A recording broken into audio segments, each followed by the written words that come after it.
台南直飛熊本定期航線開航後，不只象徵台南國際航空網絡重啟，更在產業、觀光與區便利性三方產生顯著的連鎖效應。特別隨着台積電在熊本設廠量產，更是串聯南科與熊本的重要橋樑。其中，除了台南市政府透過台灣季力拼農產觀光和城市行銷，民間知名的不動產顧問公司站在台日不動產交流的平台，更邀請日本社會觀察家福澤橋以南科看熊本為題，舉辦投資先機說明會，針對藍海地點、適合台南的投資項目以及規避已過熱風險等加以分析，吸引許多潛在投資人和企業主的眼光。在台南呢，有南科的台積電；在日本熊本呢，有日本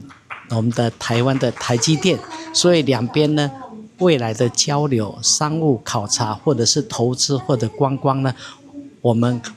預見會越來越密集。現在整個九州就是半導體的一個戰略特區，所以以熊本來說，隨着台積電的1廠跟2廠的一個進駐，所以基本上呢，有很多的半導體的供應商，然後還有就業的一個人潮進來，所以這是蠻大的一個科技業的一個紅利。那我們在這一場說明會裡面就會很明確的告訴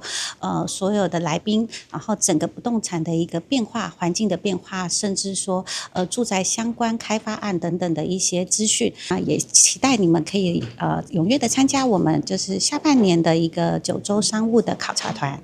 日本舉國家之力打造九州細島，加上南科半導體聚落與九州的實質產業合作與投資機會，所以業者預計下半年將進行商務考察，強調跟着巴菲特投資日本，跟着台積電前進熊本，2026年正是黃金窗口，錯過要等10年。記者郭文吉台南報道。